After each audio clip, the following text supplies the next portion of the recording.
Em tempos onde a batalha espiritual se intensifica sobre a terra, o nome do arcanjo Miguel ressurge com força nas Escrituras e nos corações daqueles que discernem os sinais dos últimos dias. Miguel, apresentado pela Bíblia como o anjo mais forte, não é apenas uma figura celestial entre tantas, mas o guerreiro principal de Deus, o comandante das hostes sagradas que se moverão no clímax da história humana. Seu nome, que significa quem é como Deus, carrega consigo uma confrontação direta contra todo espírito de orgulho e rebelião. Não há outro personagem angelical que a palavra de Deus destaque com tamanha autoridade em tempos de conflito. Quando o Apocalipse se aproxima, é Miguel quem se posiciona. Quando as trevas tentam se espalhar, é ele quem se ergue. Ele não aparece nas Escrituras como mensageiro da paz, mas como guerreiro do juízo, aquele que lidera os exércitos celestiais na batalha no céu, descrita em Apocalipse, capítulo 12, e que reverbera até os dias de hoje. Em meio ao caos crescente e aos enganos que assolam o mundo, a lembrança da presença de Miguel é um alento, um sinal de que o céu está atento, vigilante e ativo. A relevância de Miguel para os dias atuais não está apenas no simbolismo de sua força, mas na atuação constante como defensor dos filhos de Deus. Ele é aquele que se move quando o plano divino encontra resistência no mundo espiritual. E, em um cenário onde a fé é atacada e a verdade é relativizada, a menção ao arcanjo Miguel desperta o espírito para a realidade de que não estamos sozinhos. O céu tem seus guardiões, e o mais forte entre eles está em prontidão. O reconhecimento da figura de Miguel vai além do conhecimento teológico. É um chamado à vigilância, uma lembrança de que vivemos entre dois reinos em colisão constante. Seu surgimento nas Escrituras nunca é em vão. Em cada aparição, ele está envolvido em guerras, livramentos, confrontos com o maligno, disputas por corpos, visões proféticas e batalhas escatológicas. Tudo isso revela a dimensão espiritual, por trás daquilo que aos olhos humanos muitas vezes passa despercebido. Judas, versículo 9, nos mostra Miguel confrontando o próprio diabo, não com insultos, mas com reverência à autoridade de Deus. Em Daniel capítulo 10, ele entra em cena para romper barreiras invisíveis que impediam que a resposta divina chegasse ao profeta. Em Apocalipse, ele é o comandante da vitória celestial. Cada episódio revela uma camada nova da sua missão e da sua força, e prepara o terreno para compreendermos o papel que ele terá quando o tempo se cumprir. Afinal, quando Miguel se levanta, é porque o céu está declarando guerra. E quando o céu declara guerra, não há potestade que permaneça de pé. A guerra no céu. Miguel contra o dragão. Entre os mistérios mais impressionantes da Bíblia, a batalha descrita em Apocalipse, capítulo 12, se destaca como uma revelação das dimensões ocultas da realidade espiritual. Não é uma metáfora nem uma alegoria poética, é o registro de uma guerra real travada no céu, onde Miguel, o arcanjo, se levanta como comandante supremo dos anjos de Deus para enfrentar a rebelião que ameaçava a ordem divina. Essa batalha marca o início do fim para o inimigo e a declaração visível de que o reino dos céus não permanece passivo diante do mal. O texto diz: "E houve batalha no céu. Miguel e os seus anjos batalhavam contra o dragão, e batalhava o dragão e os seus anjos, mas não prevaleceram, nem mais o seu lugar se achou nos céus, e foi precipitado o grande dragão, a antiga serpente, chamada o Diabo e Satanás, que engana todo o mundo. Ele foi lançado na terra, e os seus anjos foram lançados com ele." Apocalipse 12, 7, 9. Essa não é uma cena de um futuro distante. É o retrato do momento em que o mal é confrontado com poder, onde Miguel deixa de ser apenas um nome conhecido dos estudiosos e passa a ser o protagonista da batalha espiritual mais decisiva da eternidade. A presença de Miguel nessa guerra não é ocasional. Ele não é convocado, ele se levanta, e isso diz muito sobre seu papel. Ele não age por impulso, mas por ordem. Sua força não é autônoma, é representativa da autoridade do Altíssimo. O dragão, identificado como a antiga serpente, representa a força do engano que desde o Éden tenta perverter o plano de Deus. Satanás, outrora conhecido como Lúcifer, não apenas caiu, mas mobilizou uma multidão de anjos em sua rebelião. A gravidade desse momento é tamanha que a Bíblia declara: não prevaleceram. O inimigo foi vencido antes mesmo que a história da humanidade começasse. A vitória de Miguel é o primeiro selo da derrota final de Satanás. Mas o que essa batalha revela ao coração humano? Que o conflito espiritual é real, constante e que os céus estão engajados. Miguel representa aquilo que os olhos não veem, mas que os céus garantem: proteção, combate, resposta. Ele não está lutando por sua glória, mas por causa da justiça. A batalha travada no céu não ficou no passado. Ela se reflete em cada alma que decide seguir a verdade, em cada coração que rejeita a mentira, em cada vida que escolhe a luz ao invés das trevas. O fato de Satanás ter sido lançado à terra é mais do que uma informação profética, é uma advertência espiritual. A guerra mudou de cenário, mas não terminou. O inimigo, derrotado nos céus, intensifica sua ação entre os homens. E é por isso que a lembrança de Miguel não pode ser vista apenas como uma curiosidade angelical. Ela é estratégica, é a certeza de que o céu não está inerte. Miguel, como comandante das tropas celestiais, é símbolo da intervenção divina nos momentos mais críticos. Ele é o braço da justiça de Deus em ação. E quando ele se move, é porque o juízo está em andamento. Ao longo das Escrituras, sua imagem sempre aparece em contextos de confronto, revelação ou livramento. Em Apocalipse, ele não apenas derrota o dragão, ele o expulsa, e com ele todos os que o seguiram. Esse expurgo não é apenas físico, mas espiritual. O lugar do inimigo já não existe mais entre os fiéis. A atmosfera celeste é purificada, a ordem divina é restaurada. E a narrativa segue para mostrar o impacto dessa vitória não apenas no céu, mas também sobre a terra. Porque ao cair, Satanás traz consigo uma fúria alimentada pela derrota, mas limitada pela soberania divina. E é aqui que o papel de Miguel ganha nova dimensão. Se ele é capaz de vencer nos céus, ele também atua entre nós. Mesmo que nossos olhos não percebam, ele continua liderando o exército dos que combatem pela verdade. E seu nome, que proclama quem é como Deus, permanece ecoando como um lembrete eterno de que nenhuma força criada pode se igualar ao Criador. O céu permanece em movimento e Miguel segue à frente da linha. Miguel e o corpo de Moisés, um conflito oculto. Há momentos nas Escrituras em que o silêncio diz mais do que as palavras, e em Judas, versículo 9, encontramos uma dessas passagens que em poucas linhas revelam um confronto de proporções espirituais profundas.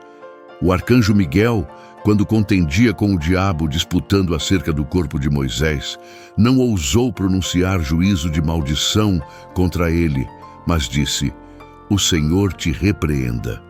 Nada mais é dito sobre esse episódio. Nenhuma explicação direta, nenhum detalhe sobre o porquê da disputa. Mas o que está oculto nas entrelinhas é um dos sinais mais reveladores da guerra invisível que se desenrola desde o princípio. Miguel, o mesmo guerreiro que expulsou o dragão dos céus, agora se posiciona diante do inimigo, não em nome próprio, mas em nome do Senhor. Isso não diminui sua autoridade. Pelo contrário, revela o fundamento de toda a autoridade legítima no reino espiritual, a submissão total ao Deus Altíssimo. A questão do corpo de Moisés não pode ser ignorada. Moisés não entrou na terra prometida, morreu em um lugar que ninguém conheceu e foi sepultado pelo próprio Deus, como está registrado em Deuteronômio, capítulo 34. Não houve lamento público, nem procissão de líderes, apenas silêncio. E ainda assim, após sua morte, um conflito se levanta. Isso mostra que mesmo após a partida de um servo fiel, aquilo que lhe pertenceu ou esteve sob sua missão, continua sendo alvo de interesse nas regiões espirituais. Por que Satanás queria o corpo de Moisés? A Bíblia não nos oferece uma resposta direta, mas é possível compreender algumas implicações. Moisés foi o legislador, o libertador, o profeta do encontro face a face com Deus. Seu corpo poderia se tornar um objeto de idolatria, uma relíquia capaz de desviar corações, ou talvez algo maior estivesse por trás. Uma tentativa de interromper um plano divino futuro, como sua aparição glorificada ao lado de Elias na transfiguração de Cristo, registrada em Mateus, capítulo 17. Independentemente do motivo, a ação de Miguel é firme, sem hesitação.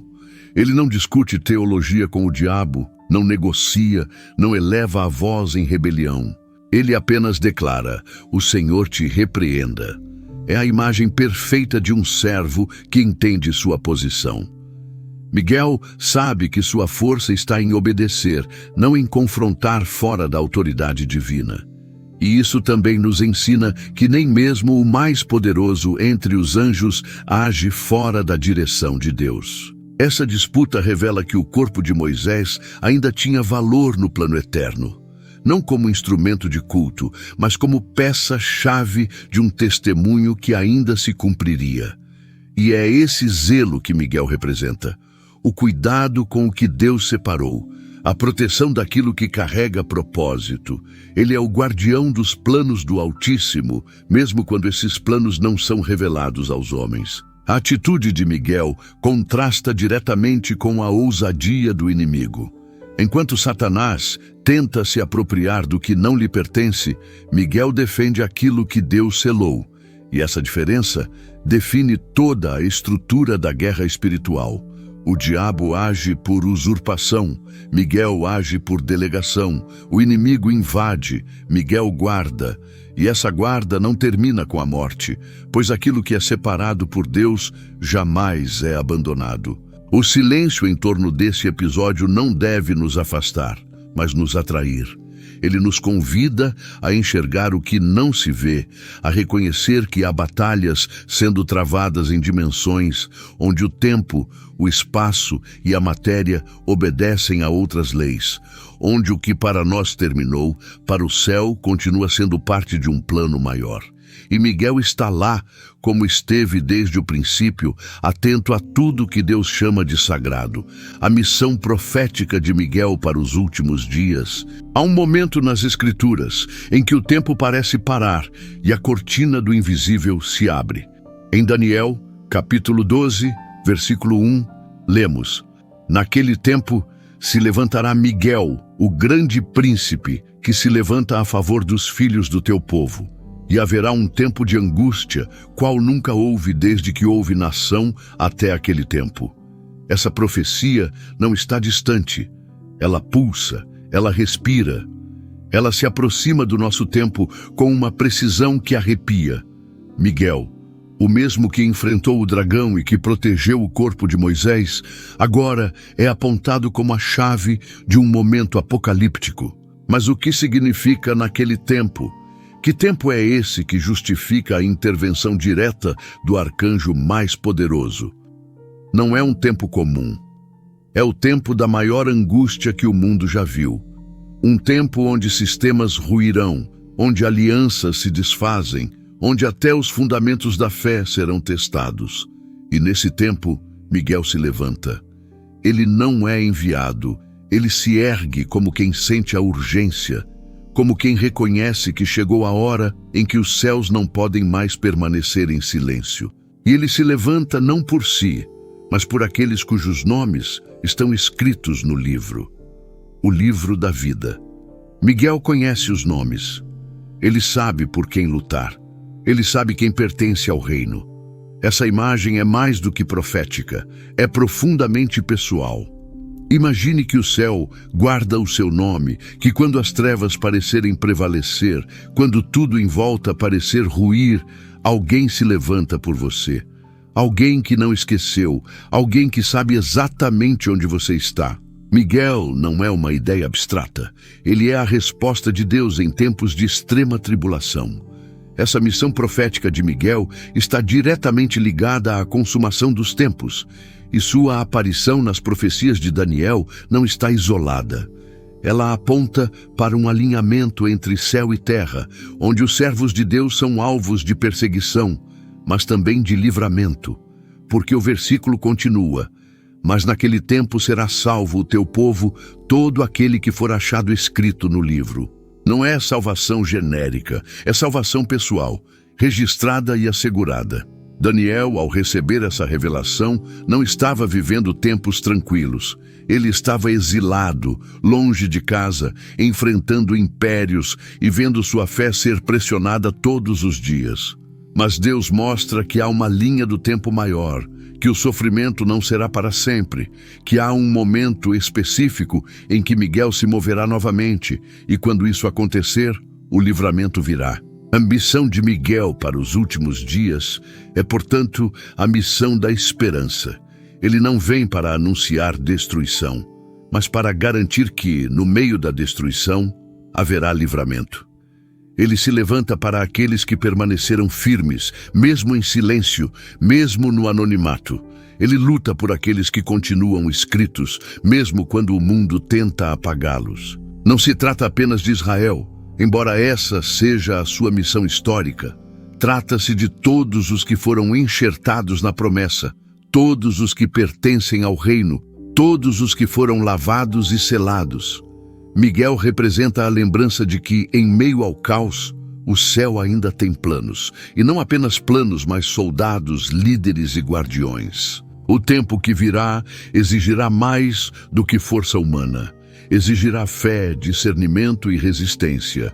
E quando os recursos humanos se esgotarem, quando os muros da razão não conseguirem mais conter a invasão das trevas, será então que veremos a glória daquele que foi prometido para o tempo de angústia. Porque não será qualquer tempo e não será qualquer batalha, mas haverá alguém que se levanta quando os céus decidem agir. Vitória final. O arcanjo na segunda vinda de Cristo. Assim como Miguel se levanta no tempo da maior angústia, ele também se apresenta em um dos momentos mais gloriosos da história, a segunda vinda do Messias. Quando o céu se abrir e o Filho de Deus descer em majestade, a voz que se ouvirá será a do arcanjo, não como um anúncio comum, mas como o brado de uma vitória eterna. Aquele que liderou guerras celestiais, que protegeu os santos e enfrentou as trevas, agora será o arauto do retorno do Rei.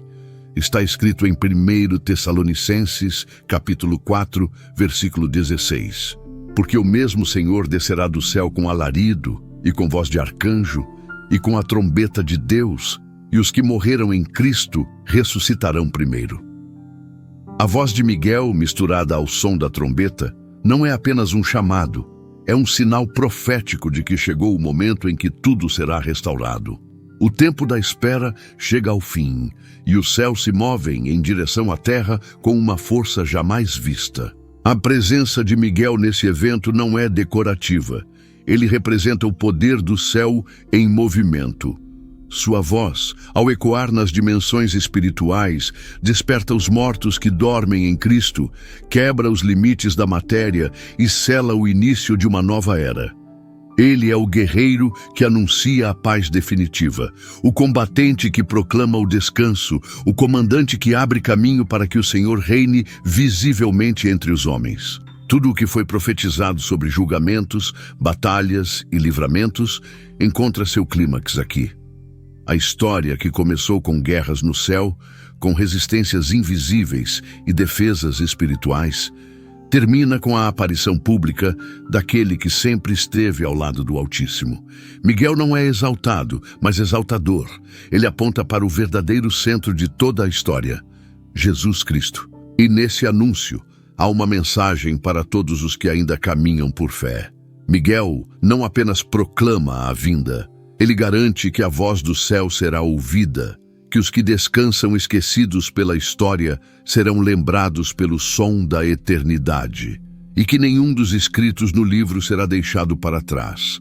Essa missão de anunciar a vinda, de romper o silêncio entre o céu e a terra, é a última de Miguel nas Escrituras, mas ela não é menor, é a mais grandiosa. Ele não está mais apenas protegendo Israel, nem disputando corpos, nem guerreando com o dragão. Ele está proclamando a vitória absoluta do Cordeiro, e sua voz é o toque final que separa este século do reino eterno. E, como em todas as suas aparições anteriores, Miguel se levanta por um propósito específico. Desta vez, não é mais apenas por proteção, é por proclamação, por redenção, pelo cumprimento. E, como sempre, sua ação está alinhada com os que pertencem a Deus, com os que carregam o nome, com os que são dele desde o início. Mas para entender por que Miguel se levanta com tanto zelo por esse povo, é necessário voltar às suas raízes, voltar ao seu papel como príncipe, como guardião, como defensor de uma nação escolhida. E é aí que compreendemos a profundidade de sua ligação com Israel. A defesa profética de Israel, desde os primórdios, quando Deus separou Abraão para formar uma nação que levaria seu nome, Israel passou a ocupar um lugar único na história da redenção. E foi para essa nação que Deus designou um guardião celestial singular, Miguel, o príncipe. Em Daniel, capítulo 10, versículo 21, ele é chamado de vosso príncipe. E novamente em Daniel, capítulo 12, ele é descrito como o grande príncipe que se levanta a favor dos filhos do teu povo. Isso não é simbólico, é designação direta, celestial, espiritual e irrevogável. A teologia da aliança nos mostra que Israel não é apenas um povo geográfico, é um povo profético, um povo cuja existência física está interligada com realidades eternas. E Miguel, como arcanjo, é estabelecido por Deus para defender essa conexão. Ele não está ligado apenas à segurança externa da nação, mas à manutenção do propósito divino sobre ela. Cada vez que Israel foi ameaçado, havia mais do que exércitos humanos em jogo. Havia estratégias nas regiões celestiais. Durante o exílio babilônico, enquanto Daniel jejuava e orava pela restauração de seu povo, foi Miguel quem rompeu os bloqueios espirituais para que a mensagem de Deus chegasse ao profeta. Isso revela que a atuação de Miguel transcende o visível. Ele atua em momentos estratégicos da história, em momentos em que o destino de Israel está em xeque, quando o silêncio de Deus parece longo demais e o céu parece distante demais. Israel é o relógio escatológico de Deus, e Miguel é o guardião do tempo profético. Ele não interfere nos processos humanos, mas se manifesta quando há riscos de desvio do plano soberano. A Bíblia nunca apresenta Miguel como conselheiro ou anunciador de bênçãos. Ele aparece em contextos de tensão, onde a fidelidade de Deus está sendo testada e onde os poderes das trevas tentam usurpar o que foi jurado em aliança. Mas por que Deus designaria um arcanjo exclusivamente para esse povo? A resposta está na promessa. Em Gênesis capítulo 12, Deus diz a Abraão: farei de ti uma grande nação, e em ti serão benditas todas as famílias da terra. Esse vínculo de bênção entre Israel e os demais povos só é possível se o fio da história permanecer intacto. Miguel, portanto, garante essa continuidade. Ele guarda não apenas pessoas, mas propósitos. Ele protege não apenas vidas, mas promessas. É preciso entender que, espiritualmente, Israel não é apenas alvo de perseguições por razões geopolíticas. Há um ódio antigo contra esse povo, nascido da serpente, que compreende que o cumprimento final das profecias depende de Israel estar onde deve estar, no tempo certo, no lugar determinado por Deus. E é por isso que Miguel permanece em posição. A atuação dele não está limitada ao passado. Em nossos dias, enquanto nações se organizam, acordos se formam e guerras se insinuam, há movimentos invisíveis sendo executados, há anjos em missão, há forças sendo contidas. E entre esses movimentos, Miguel segue em prontidão porque o plano ainda está em curso, porque a restauração ainda está em processo, porque a história ainda não terminou. O que poucos percebem é que essa defesa profética de Israel não é um ato isolado, mas faz parte de uma estrutura celestial muito maior. Miguel atua com precisão, não apenas protegendo um povo, mas intervindo sempre que o reino está prestes a avançar. E uma dessas intervenções mais notórias se deu no exato momento em que um profeta clamava por respostas. Quando Daniel buscava entendimento, houve resistência, mas Miguel não permitiu que a revelação fosse impedida. A ajuda divina a Daniel, o papel de Miguel no mundo invisível. Antes de continuarmos, se este conteúdo tem abençoado sua vida, curta, comente e compartilhe. Seu amém nos comentários faz toda a diferença para alcançarmos mais pessoas.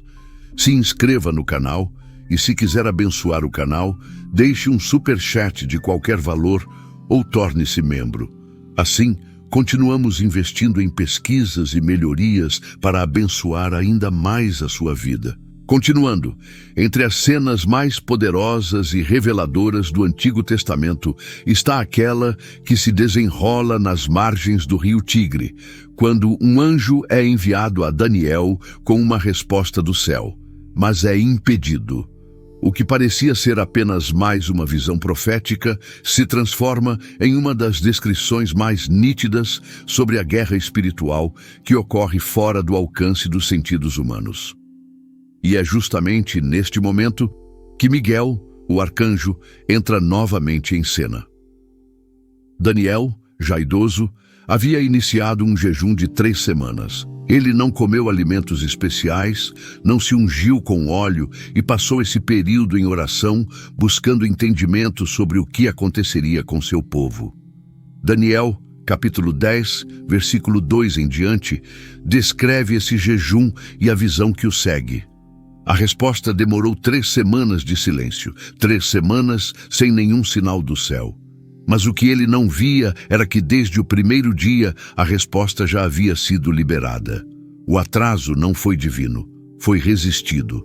O anjo que aparece a Daniel confessa que foi impedido por 21 dias por um ser espiritual chamado Príncipe do Reino da Pérsia. Esse príncipe não era humano, era uma entidade espiritual que atuava sobre a estrutura de um império. Isso nos revela que por trás dos governos, reinos e sistemas deste mundo existem realidades espirituais influenciando decisões, resistindo à verdade e interferindo nos planos celestiais até onde Deus permite. É nesse ponto que Miguel aparece. O anjo diz: "Mas eis que Miguel, um dos primeiros príncipes, veio para me ajudar, e eu fiquei ali com os reis da Pérsia." Daniel 10, 13. Miguel surge como reforço, como aquele que rompe bloqueios, que desarma resistências, que abre caminhos onde o mal tenta impedir a passagem. E isso não é apenas um ato de guerra, é uma demonstração da estrutura hierárquica do céu, onde cada missão tem um designado, e onde o comando espiritual é cumprido com precisão e santidade. A profundidade teológica desse evento está no entendimento de que nem toda oração é respondida sem oposição, e que o silêncio de Deus nem sempre é ausência, mas muitas vezes é o som de uma batalha sendo travada em nosso favor. Miguel não está apenas defendendo Israel, ele está garantindo que a verdade de Deus chegue aos corações certos no tempo determinado. Ele é o canal de passagem quando as trevas tentam bloquear a revelação. Daniel, embora profeta, não teve visão do que ocorria nos céus. Ele jejuava em terra enquanto o céu guerreava por ele. Isso nos ensina que não é necessário ver o que está acontecendo para que Deus esteja agindo. A fé que se mantém constante durante o silêncio é a fé que ativa o mover dos céus. E Miguel responde a essa fé. Ele age por ordem, mas também por propósito. E o propósito, neste caso, era garantir que Daniel recebesse a revelação que mudaria a percepção escatológica da humanidade. A figura de Miguel, então, se torna ainda mais precisa. Ele é o anjo da intervenção estratégica, aquele que aparece quando a comunicação entre o céu e a terra é ameaçada. O inimigo, ao perceber que Daniel estava prestes a receber a chave para interpretar o futuro, levantou barreiras. Mas Miguel, com autoridade superior, rompeu essas barreiras, não apenas libertando o anjo, mas também restaurando o fluxo da profecia. Quando finalmente o anjo entrega sua mensagem, Daniel está exausto. Ele não tem forças, suas palavras falham, seu corpo desfalece, mas o anjo toca seus lábios, o fortalece e o capacita a ouvir. É uma cena que revela a fragilidade humana diante da glória celestial. E ainda assim, Deus considera digno um servo frágil de receber palavras vindas do trono eterno. E é isso que Miguel protege.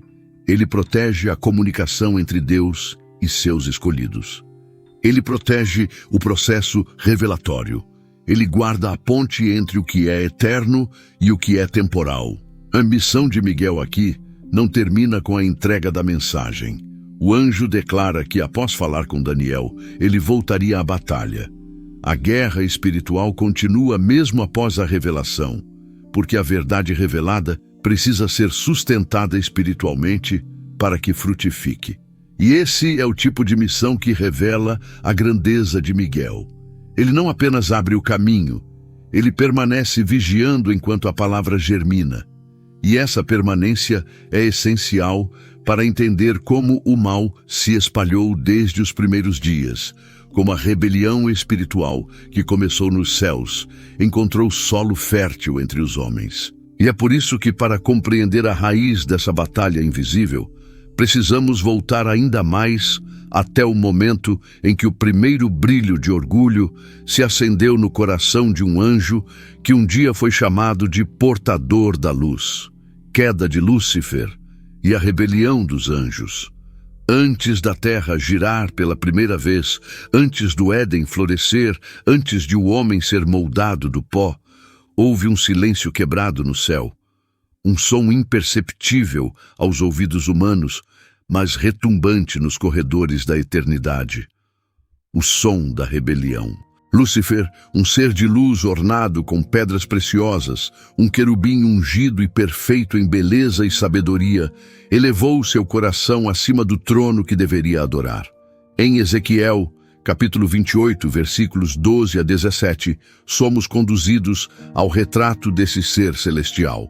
Estavas no Éden, jardim de Deus, perfeito eras nos teus caminhos, desde o dia em que foste criado até que se achou iniquidade em ti, elevou-se o teu coração por causa da tua formosura. O que se achou nele não foi fraqueza, foi orgulho, um desejo de ser mais do que um reflexo, um desejo de ser adorado. Isaías, capítulo 14, revela as intenções de seu coração. Eu subirei ao céu, acima das estrelas de Deus, exaltarei o meu trono, serei semelhante ao Altíssimo. Lúcifer não queria destruir Deus, ele queria substituir Deus. E foi nesse desejo de ascensão que ele caiu. A luz que iluminava agora se tornou sombra. O anjo que guardava agora a ameaçava. E com ele arrastou 1/3 das hostes celestiais, conforme Apocalipse, capítulo 12, versículo 4. E a sua cauda levou após si a 1/3 parte das estrelas do céu e lançou-as sobre a terra. A teologia dessa queda não pode ser ignorada. Ela nos ensina que o mal não foi criado, ele foi escolhido. Nasceu de um coração que abandonou a submissão, que trocou reverência por exaltação própria. A rebelião não começou na terra, começou no céu, não em fraqueza, mas em esplendor. E é justamente por isso que foi tão devastadora. O que era para refletir a glória passou a competir com ela. Nesse cenário, Miguel não é apenas uma figura de força, mas de fidelidade. Enquanto Lúcifer se exaltava, Miguel permanecia no lugar que lhe foi designado. Enquanto o anjo caído tentava se tornar como Deus, Miguel vivia para proclamar quem é como Deus. Sua própria existência é um contraponto à rebelião. Ele é o selo da ordem divina diante do caos insurgente. A rebelião angelical não foi um evento isolado. Ela inaugurou uma era, iniciou uma guerra sem fronteiras visíveis. A Terra, quando criada, seria o novo palco dessa batalha. O ser humano, criado à imagem de Deus, tornou-se o alvo da vingança do dragão expulso. A serpente no jardim não era um mero animal, mas o símbolo da inteligência caída, da luz corrompida. E o Éden foi o primeiro campo de prova dessa guerra, entre o que permanece e o que se afastou. Os anjos que seguiram Lúcifer não foram coagidos, foram convencidos.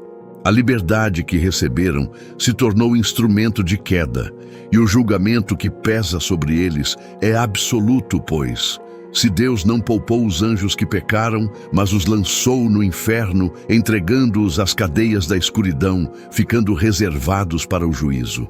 2 de Pedro 2:4. A queda de Lúcifer foi a ruptura de uma estrutura, a fragmentação de um ambiente onde antes tudo era harmonia. Mas ela também foi o nascimento da vigilância. A partir dali, o céu se tornou ainda mais ativo, mais estratégico, mais intencional, porque o mal não retrocede sozinho. Ele precisa ser resistido, combatido, confrontado. E é por isso que Miguel permanece à frente. Mas a batalha que começou lá não terminou lá. Ela desceu à terra, arrastando consigo o peso de uma fúria antiga. E é nesse cenário, entre ruínas espirituais e conflitos proféticos, que se aproxima o confronto final.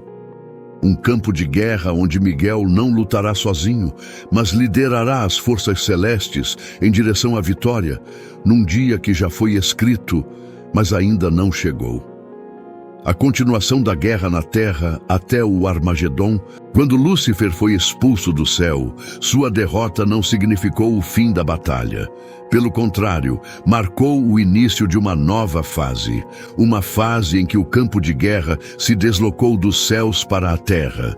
A criação, que antes era o palco da harmonia entre Deus e o homem, agora se tornava o solo onde a antiga serpente travaria sua vingança contra tudo o que refletisse a imagem do Criador. O Éden, com sua paz original, foi invadido pela mentira, e desde então essa guerra nunca cessou. O livro de Apocalipse deixa claro que a fúria de Satanás se intensifica à medida que o fim se aproxima. Ai dos que habitam na terra e no mar, porque o diabo desceu a vós com grande ira, sabendo que já tem pouco tempo. Apocalipse 12:12. Ele sabe que não pode vencer, mas ainda tenta atrasar, corromper, desviar. Sua estratégia não é mais celestial, é terrestre. Ele ataca mentes, manipula sistemas, distorce doutrinas e sua maior fúria está voltada para os que guardam a verdade. Nesse novo cenário, Miguel não é mais apenas o comandante da batalha no céu. Ele é o general invisível da resistência espiritual na terra. Enquanto o diabo move seus peões no tabuleiro geopolítico, enquanto nações se levantam contra nações, enquanto o certo e o errado são invertidos na consciência das massas, os exércitos celestiais seguem em prontidão. E Miguel, aquele que já derrotou o dragão uma vez, continua ativo, não apenas como defensor, mas como executor da ordem final. A Bíblia aponta para um momento específico conhecido como Armagedon, um conflito global espiritual definitivo, um campo de guerra onde convergem não apenas os exércitos das nações, mas também as forças invisíveis que os influenciam. Apocalipse capítulo 16, versículo 16 diz: "E os ajuntaram no lugar que em hebraico se chama Armagedon." Não é apenas um local geográfico, é a culminação de todas as guerras anteriores, o ponto de convergência entre a rebelião antiga e o juízo eterno. E é nesse ponto que Miguel volta ao centro da cena. Como em todas as vezes anteriores, ele se levanta por um propósito: cumprir o tempo determinado, não com hesitação, mas com a firmeza de quem já conhece o final da história. Ele não age por impulso, mas por direção. E sua missão não será mais defender, será executar, porque no Armagedon não há mais espaço para resistência. É o dia em que as trevas serão julgadas sem apelação. Mas mesmo antes desse confronto final, a guerra já é sentida. Cada batalha que enfrentamos, cada tentação que resistimos, cada verdade que defendemos faz parte dessa guerra maior. A Terra está em meio a um conflito milenar que muitos não percebem. E é por isso que o papel de Miguel é tão necessário. Ele não apenas participa da batalha, ele garante que o céu jamais fique em silêncio enquanto a terra geme. A escatologia bíblica não pinta um fim fácil, mas também não deixa dúvidas sobre o resultado. Miguel não luta por incertezas, ele luta com a certeza de que a vitória já está decretada. Ele se move não por medo, mas por autoridade. E à medida que os sinais se multiplicam e os tempos se aceleram, sua presença se torna cada vez mais próxima, invisível, mas presente, silenciosa, mas letal para o inimigo. E assim como ele se moverá no Armagedon, ele já está se movendo agora. Porque antes da vitória pública, há uma batalha sendo travada no segredo. E nesse segredo, ele lidera o exército mais poderoso do universo. Um exército que jamais falha. Um exército que avança até o dia em que o céu deixará de guerrear, porque a paz será definitiva. A força imparável dos anjos de Deus. Nos bastidores da história humana, há forças que excedem em glória, em poder e em fidelidade. Anjos que não dormem, que não se cansam, que não hesitam. Servos celestiais que ouvem diretamente a voz de Deus e se movem com precisão absoluta para cumprir suas ordens. Entre eles, há um que lidera, que carrega em si o peso da responsabilidade e o selo da força: Miguel. Não é apenas o mais mencionado, ele é o mais mobilizado. O anjo que se move quando o reino está para avançar, quando a justiça precisa ser estabelecida, quando o plano de Deus não pode mais ser adiado. O salmista já reconhecia essa realidade espiritual quando escreveu: Bendizei ao Senhor, vós, seus anjos, poderosos em força, que cumpris as suas ordens, obedecendo à voz da sua palavra. Salmo 103:20. Não é uma força bruta, é uma força obediente, é um poder que se submete. Os anjos do Senhor não agem por vontade própria. Eles não tomam decisões autônomas. Eles aguardam a direção da palavra e, quando ouvem, movem-se com fúria santa contra tudo o que se opõe à vontade do Pai. É por isso que são invencíveis. Não por serem independentes, mas por serem absolutamente dependentes. Eles não falham porque não agem fora do tempo. Eles não recuam porque não enfrentam com suas próprias armas. O céu inteiro se move através deles. E Miguel, como comandante, lidera esse exército não com gritos, mas com autoridade. Ele não é apenas forte, ele é alinhado e por isso é imparável. A Escritura não romantiza os anjos. Ela os apresenta como mensageiros, guerreiros, executores. Eles são os que fecham a boca dos leões, que tocam as trombetas do juízo, que ferem os exércitos inimigos, que abrem prisões, que anunciam nascimentos e também selam destinos. E quando Miguel está entre eles, sua presença é indício de que algo grande está sendo estabelecido no mundo dos homens. É importante lembrar que os anjos não servem aos nossos desejos. Eles não estão à disposição da vontade humana. Eles respondem à ordem de Deus, mas quando um justo ora, quando um servo clama, quando o povo de Deus se levanta com arrependimento e fé, há movimentação, porque os anjos guardam os que temem ao Senhor. Eles se acampam ao redor, eles intervêm, eles agem. E quando a presença das trevas se intensifica, quando os conflitos atingem dimensões que nossos olhos não conseguem interpretar, são esses mesmos anjos que estão em prontidão. São eles que detêm o avanço do mal, que quebram cadeias espirituais, que frustram os intentos do inimigo. E entre eles está Miguel, pronto para a guerra, mas também pronto para a voz, porque sua força não está em si mesmo, está no Deus que o enviou.